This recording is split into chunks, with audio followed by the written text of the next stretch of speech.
Donc bonjour et bienvenue dans ce webinaire Backup Assist. Donc nous allons voir entre autres tout ce qui est partie sauvegarde, restauration, récupération.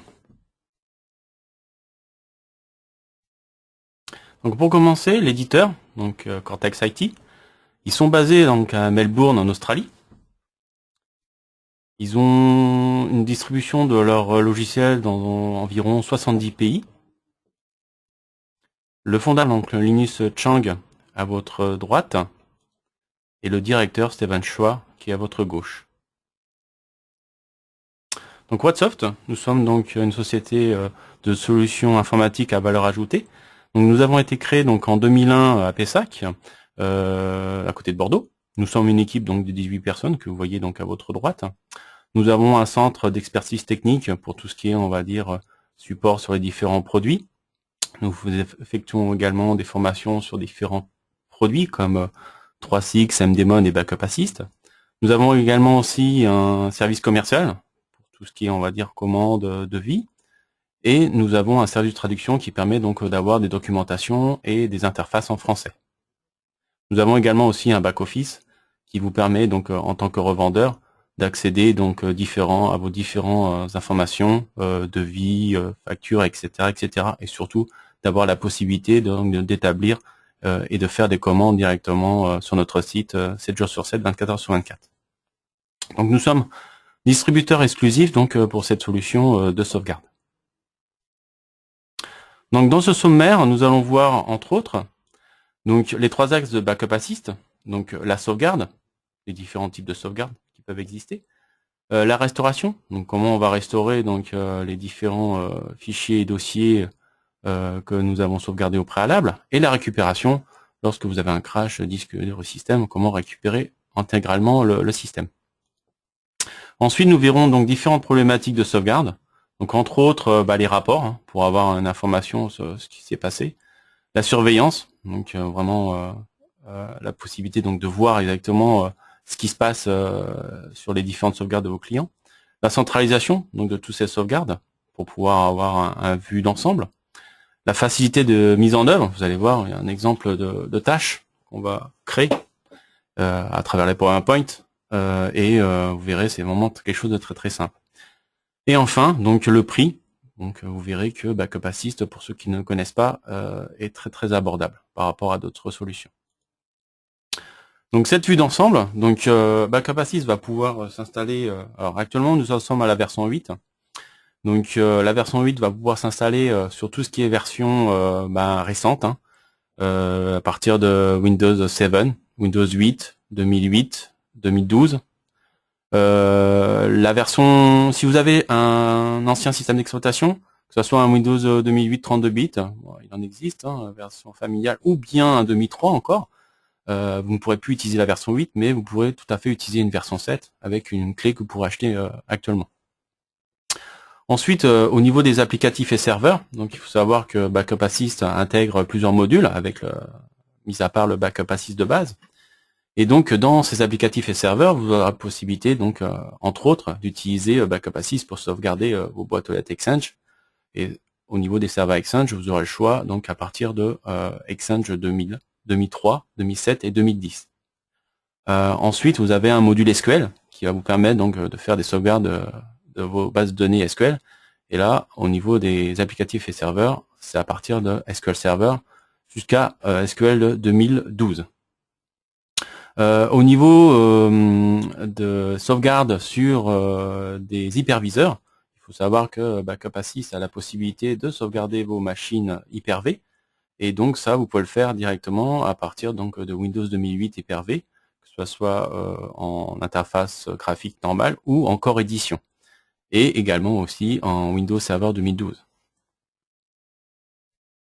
Donc dans un premier temps, la sauvegarde. Alors, qu'est-ce que vous allez sauvegarder et comment vous allez sauvegarder? Donc, vous avez plusieurs choix. Donc, le choix de la protection système. Donc, vous allez pouvoir sauvegarder l'intégralité du système sur différents supports, DIS, cible SCSI, NAS, ou bien lecteur RDX. Sachez néanmoins que lorsque vous faites une sauvegarde d'une image disque sur un lecteur DX, vous n'aurez pas la possibilité de restaurer des fichiers au dossier. il y a une notion de data container qu'il va falloir cocher et qui va vous permettre donc de créer une sorte d'image virtuelle VHD et qui vous permettra donc de faire de la restauration des fichiers ou de dossiers à travers ce conteneur. Donc cette protection système va vous permettre également aussi, donc si vous sauvegardez sur d'autres supports hein, comme des disques durs amovibles, hein, USB tout simplement, d'avoir la possibilité là de restaurer des fichiers ou des dossiers, ou bien également de faire une restauration complète du système. Et là, on verra par la suite de quelle façon. Ensuite, vous avez la possibilité donc de faire une protection de fichiers, donc une sorte de mirroring, si vous préférez. Et donc, ça va vous permettre donc de faire une sauvegarde si jamais vous avez besoin de faire une restauration de fichiers ou dossiers très rapidement à partir donc aussi de n'importe quel support, que ce soit des disques USB, des cibles SCSI, un NAS, ou bien donc la possibilité aussi d'utiliser le AirSync pour faire de la sauvegarde des portées sur Internet. Donc la protection de fichiers, vous allez le faire donc comme je vous l'ai dit de plusieurs façons. Donc en effet miroir. Donc en fait l'effet miroir c'est simplement une copie de vos données sur le support de destination. Vous aurez également la possibilité donc d'avoir une protection de fichiers avec historique et donc la possibilité d'avoir différents dates de restauration. Lorsque vous allez restaurer vos fichiers ou de dossiers, vous allez sélectionner donc une date et à cette date-là, vous allez restaurer les fichiers de cette date. Vous avez également aussi, à travers les protections de fichiers, comme je vous l'ai indiqué, la possibilité donc de faire du transfert du protocole AirSync. Donc la possibilité de faire des sauvegardes de façon déportée via Internet. Et là, vous allez faire utiliser donc le mode Delta Block qui va vous permettre donc de sauvegarder uniquement les blocs, les octets de données entre les fichiers qui ont été modifiés. Donc l'avantage de ce type de données, c'est que de ce type de sauvegarde plutôt, c'est d'avoir on va dire un jeu déporté à l'extérieur si jamais vous avez un souci dans votre entreprise, que ce soit un dégât des eaux ou tout simplement le feu. Donc tout ce qui est on va dire échange au niveau de la sauvegarde se fait donc de façon cryptée et sécurisée via le SSH. Ensuite, nous avons différents types de sauvegarde. Donc, dans Backup Assist, il y a la possibilité donc de greffer différents modules, dont un qui s'appelle donc protection de boîte Exchange. Donc, différentes façons. Donc, il y a encore la possibilité donc de faire des sauvegardes de fichiers PST, donc de votre backup de votre Exchange. À partir de là, vous allez pouvoir donc restaurer des fichiers PST ou bien des mails à l'intérieur de ces fichiers PST. Mais il existe donc depuis quelques versions maintenant la possibilité donc de faire une sauvegarde intégrale donc de votre Exchange dans la banque d'informations, donc au format EDB. Et à partir de ce format EDB, vous allez pouvoir faire de la restauration granulaire d'Exchange et de pouvoir restaurer donc des boîtes aux lettres, des mails ou des dossiers à l'intérieur donc de ce fichier au format EDB. Donc évidemment, vous allez pouvoir également sauvegarder des dossiers publics, donc à partir de votre serveur Exchange. Mais en utilisant donc la sauvegarde au format EDB, vous avez la possibilité aussi de restaurer intégralement votre banque d'informations d'Exchange si jamais vous avez un souci directement sur le serveur Exchange. Ensuite, vous avez une notion d'archivage de fichiers. Donc c'est on appelle ça zip. Alors soit vous faites une sauvegarde au format zip sur un disque dur pour avoir une compression des données, de vos données, mais ça va vous permettre aussi également, si jamais vous avez un lecteur de bande. Alors lecteur de bande, on écarte lecteur RDX. RDX c'est pas considéré comme lecteur de bande, mais sachez qu'un lecteur de bande à partir d'un système comme Seven ou 2008-2012 pour les serveurs, il n'est pas géré en natif. Donc vous allez avoir besoin d'un module qui s'appelle Zip2Tape et qui va vous permettre donc de faire une sauvegarde donc sur votre lecteur de bande à travers donc ce module-là. Donc au moment où vous allez, si vous avez besoin de faire une sauvegarde sur un lecteur de bande et que vous êtes sur un 2008-2012, vous allez sélectionner donc ce mode de sauvegarde pour que vous puissiez donc faire votre sauvegarde sur le lecteur de bande. Ensuite, vous avez un module donc pour pouvoir faire vos sauvegardes de base de données donc à chaud. Donc ça va vous permettre de faire des sauvegardes de base de base indépendante ou bien directement la sauvegarde des logs de transactions, donc en mode near continuous, qui vous permet donc de restaurer donc des logs de transactions jusqu'à 15 minutes. Donc avec Backup Assist, vous aurez la possibilité aussi également de faire des sauvegardes Hyper-V, donc uniquement sur Hyper-V Microsoft, hein, en termes d'hyperviseur. Pour l'instant, Backup Assist ne sait pas, on va dire, sauvegarder des hôtes, des invités avec VMware. Mais bon, pourquoi pas après à l'avenir, mais pour l'instant c'est juste Microsoft. Donc à partir de Backup Assist, vous allez pouvoir sauvegarder l'intégralité donc de vos machines invitées. Donc Backup Assist s'installe sur l'hyperviseur, et à partir de là, vous allez pouvoir donc faire une restauration soit d'un invité en question, donc de fichiers VHD, ou bien grâce au module Hyper-V Granular Restore, de restaurer des fichiers ou des dossiers à l'intérieur d'une machine Hyper-V. Donc possibilité aussi également de faire une sauvegarde lorsque vous avez un hyperviseur en cluster.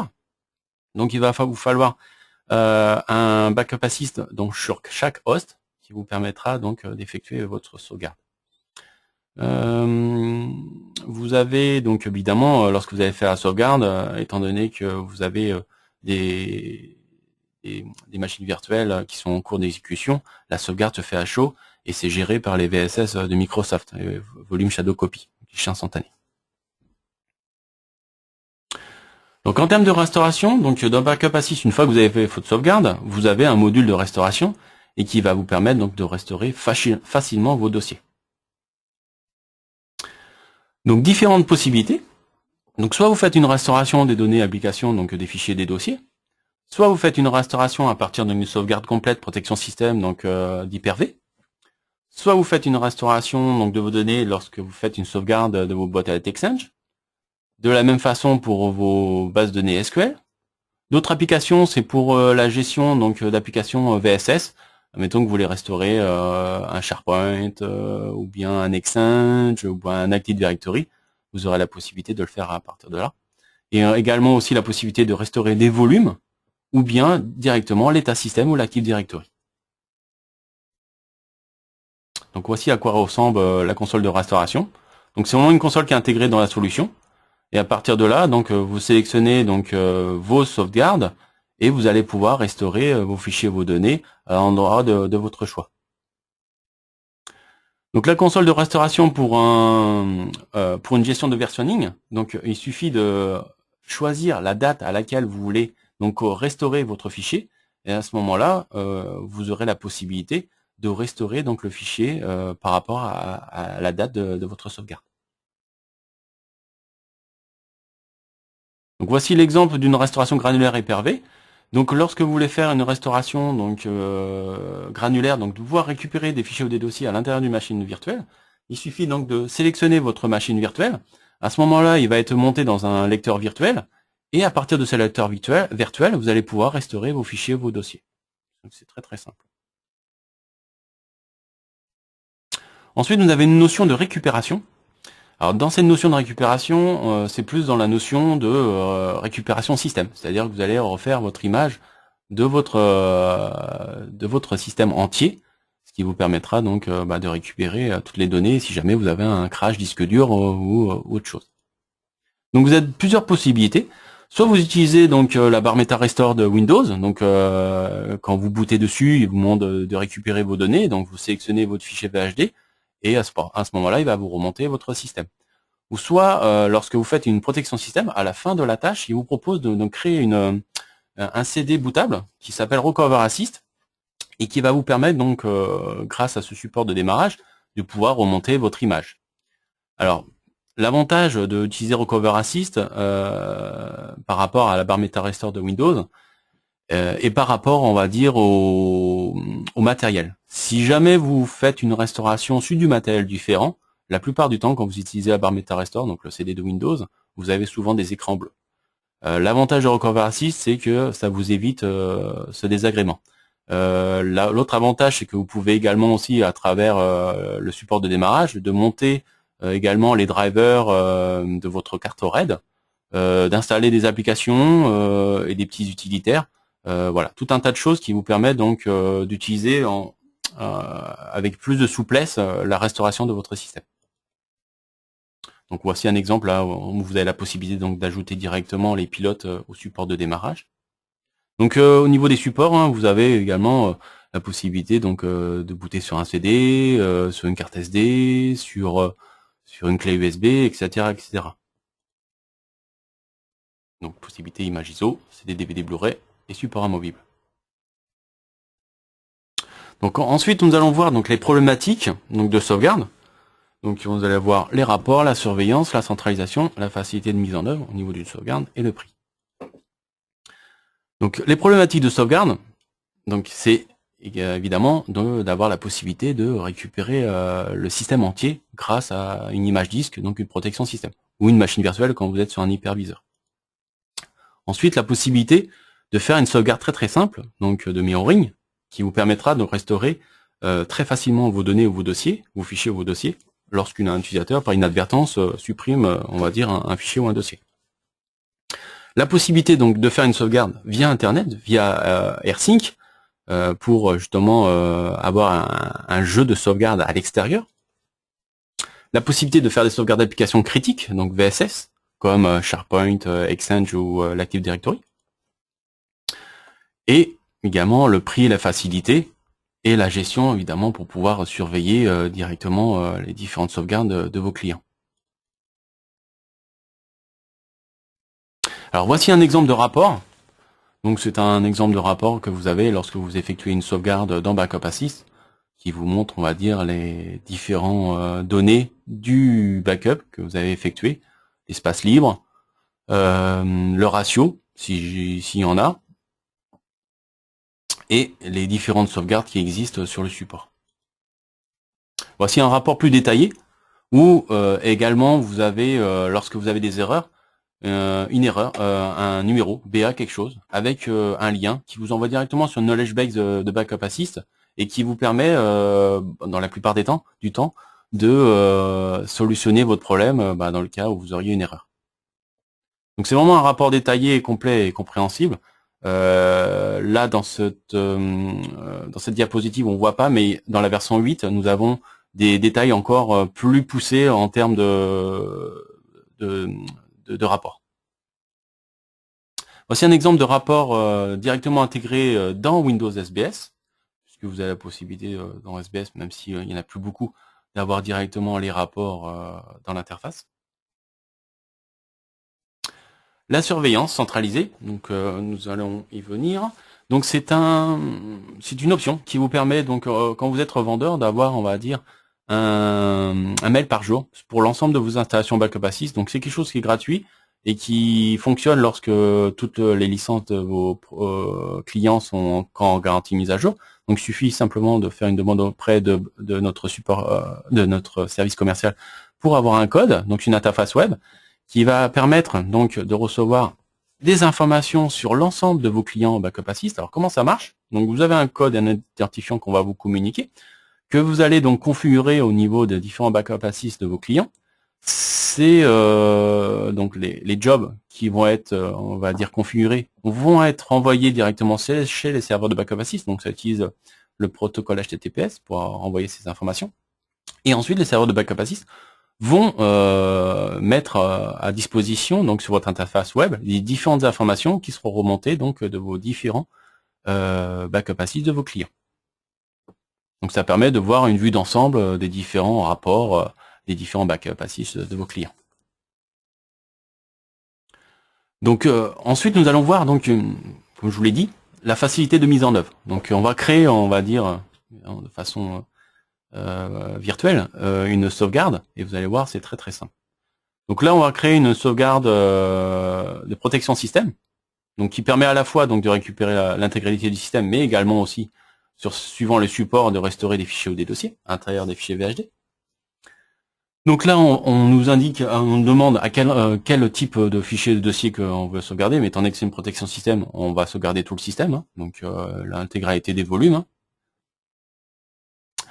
Sur quel support on veut sauvegarder? Donc on a le choix entre disque dur externe, lecteur DX, disque dur local, emplacement réseau et cible SCSI. Donc là je vais prendre l'exemple de lecteur RDX. Si vous regardez tout en bas, il y a une petite case qui est activer le conteneur de données. Donc comme je vous l'ai dit, si on prend une protection système et qu'on a un lecteur RDX et qu'on ne coche pas la petite case en dessous, vous ne pourrez pas restaurer des fichiers ou des dossiers à l'intérieur de votre fichier VHD. Il faut absolument que vous cochiez cette case-là si vous avez par la suite le besoin de restaurer des fichiers ou des dossiers à l'intérieur du fichier VHD que vous avez sauvegardé sur le lecteur DX. Ensuite, vous allez choisir donc la rotation, donc quelle programmation vous allez utiliser pour vos sauvegardes. Donc là, c'est une truc traditionnelle, hein, jour 1, jour 2, à jour X, du lundi au vendredi. Donc, à quel endroit se situe votre lecteur? Donc, si vous voulez avoir des avertissements quand ça dépasse 90% de la capacité totale du support, vous pouvez demander donc d'éjecter le disque sur chaque sauvegarde et le nombre de jeux que vous disposez. Ensuite, vous allez préparer vos cartouches, parce que là, ce sont des cartouches RDX. Donc, vous pouvez même avoir, on va dire, des notions, des notifications sur le média, s'il est correct, et si le média, par exemple, est nouveau ou n'est pas reconnu. Donc, d'avoir une alerte. Et à ce moment-là, vous allez également aussi préparer vos cartouches pour que vous puissiez donc mettre les bonnes cartouches suivant le jour de la sauvegarde.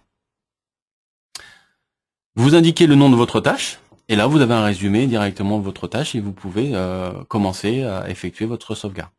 Donc c'est vraiment quelque chose de très très simple. Il n'y a pas vraiment trop d'ambiguïté par rapport à la création d'une tâche. Ensuite, vous avez cette notion de restauration, donc on a vu tout à l'heure, qui se trouve pareil au niveau de l'interface. Donc si vous regardez, c'est très simple, hein. Vous avez une notion de sauvegarde à votre gauche, une notion de restauration, une notion de récupération, à distance, ensuite on va le voir par la suite, et des paramètres avec des configurations comme le paramétrage du serveur de messagerie pour envoyer des notifications, quelques paramètres au niveau donc du système, mais voilà, ça se résume, c'est vraiment très très simpliste. Donc voilà, là, niveau de la récupération, donc c'est à cet endroit-là qu'on effectue la création du support. Ensuite, nous avons donc cette notion de surveillance centralisée qu'on a vu ensemble, et nous avons également l'administration centralisée à distance. Alors depuis la version 8, nous avons une notion de multi-SIM manager qui va vous permettre donc de manager vos différents backup assist à distance. Alors ça marche très bien dans le LAN ou dans le WAN. Donc la console multi-SIM manager va vous offrir donc les avantages suivants. Donc c'est une interface web, donc c'est une application que vous allez installer donc sur un poste indépendant. Et à partir de là, vous allez pouvoir, on va dire, accéder à toutes les installations de backup assist sur l'ensemble de vos sites. Donc qu'est-ce que vous allez pouvoir faire à partir donc de ce multi-SIM manager? Donc vous allez pouvoir activer, désactiver, exécuter donc les tâches de sauvegarde. Vous allez pouvoir contrôler les tâches de sauvegarde actives. Vous allez pouvoir consulter les rapports de sauvegarde pour tous les systèmes. Vous allez également pouvoir effectuer les mises à jour à distance des installations de backup assist. Vous allez pouvoir activer et désactiver des licences. Vous allez pouvoir planifier et configurer les rapports quotidiens par email. Vous allez pouvoir également aussi vous connecter à distance sur les installations de backup assist via une connexion RDP. Et à partir de là, à partir de cette connexion à distance, vous allez pouvoir créer et modifier les différentes tâches de sauvegarde. Et enfin, si vous avez le besoin, de restaurer des fichiers. Voilà, c'est vraiment une console centralisée, une application qui va vous permettre donc de gérer beaucoup de choses. Donc voici un peu à quoi ça correspond cette administration centralisée.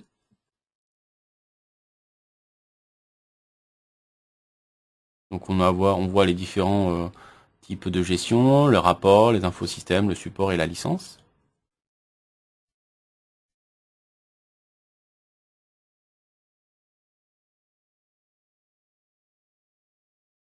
Donc ce bouton va vous permettre donc d'accéder à Backup Assist à distance. Donc en résumé, nous avons donc un grand nombre de médias de stockage. Donc Backup Assist permet donc de faire une sauvegarde sur un multitude de supports. Le produit est très simple d'utilisation. Vous avez donc un export sécurisé de toutes vos sauvegardes. Vous pouvez donc sauvegarder Exchange et SQL Server en toute simplicité et à chaud. Vous n'êtes pas obligé que le serveur soit sur le même poste où se trouve Backup Assist.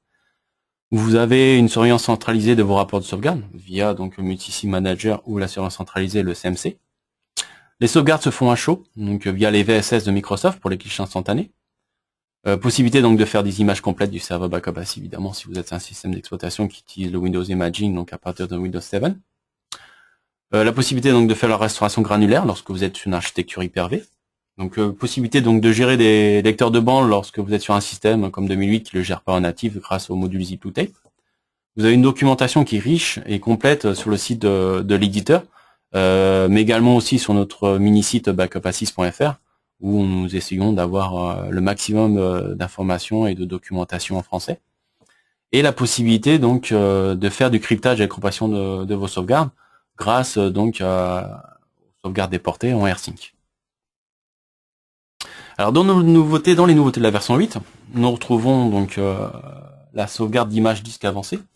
Donc en fait, actuellement, il est désormais possible de gérer l'historique de l'espace de stockage des sauvegardes, et donc vous pouvez donc contrôler l'historique que vous souhaitez conserver. Ensuite, nous avons une amélioration des rapports de sauvegarde. Donc vous avez une meilleure gestion donc des problèmes de capacité de stockage grâce à une surveillance active des points de restauration qui on va dire inclut une analyse détaillée du contenu des destinations de sauvegarde. Ensuite, vous avez une vérification avancée des sauvegardes. Comme ça, vous pouvez en fait obtenir un retour immédiat sur les problèmes potentiels de restauration et vous assurer que vos données d'application sont bien sécurisées. La version 8 donc de Backup Assist va tester automatiquement la restauration et inclut un système de validation des sauvegardes Exchange et Hyper-V. Alors pour ce type d'option, il faut absolument utiliser la version 8.1 puisqu'il y a énormément de correctifs qui ont été apportés par rapport à ces vérifications avancées des sauvegardes. Ensuite, vous avez une protection du système optimisé. Donc ça va vous permettre donc sur les sauvegardes du serveur, elles sont plus rapides, plus précises. Grâce à une technologie de pointe qui s'appelle le Fast Increment Shell.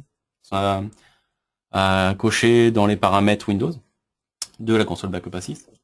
Ensuite, vous avez une amélioration de la configuration Hyper-V. Donc, dans la version 8, il y a une amélioration du processus de configuration des autres Hyper-V. Donc, les sauvegardes Hyper-V sont encore plus simples. Des programmations personnalisées. Donc, vous pouvez vraiment choisir votre personnalisation selon vos besoins les plus précis grâce à des nouvelles options. Vous avez une numération de la restauration granulaire Exchange. Donc vous pouvez rechercher, ouvrir, restaurer des éléments spécifiques à partir du fichier PST et OST. Vous avez un meilleur support de Windows Server 2012 R2. Donc, dans Windows Server 2012 R2, vous avez un meilleur support pour les options de sauvegarde, pour la restauration, les récupérations des données, système et applications. Vous avez une amélioration des processus d'installation, qui vous permet donc d'effectuer des installations MSI sans être gêné par des invités interactifs. Et enfin, vous avez une gestion avancée des volumes de sauvegarde. Ça vous permet donc d'avoir un historique des sauvegardes d'images disques, y compris les sauvegardes SCSI.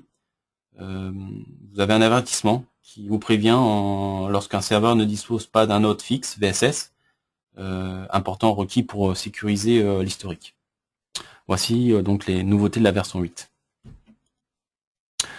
Donc ensuite nous avons donc comme je vous le disais un mini site donc backupassist.fr qui vous redonne on va dire les différents points que nous avons abordés mais également d'autres. Vous avez une version d'évaluation gratuite de 30 jours en français qui est disponible. Vous pouvez nous contacter directement à notre support technique au numéro qui s'affiche à l'écran. Vous pouvez nous écrire aussi au service commercial donc à vente@watsoft.com. et au support technique à support@watsoft.com. Voilà, ce webinaire est maintenant terminé. Si jamais vous avez des questions, je peux y répondre de suite. Et sinon, suivant si c'est commercial ou technique, vous pouvez nous écrire ou nous appeler directement au numéro qui s'affiche à l'écran. Pour les autres, je vous souhaite une bonne journée.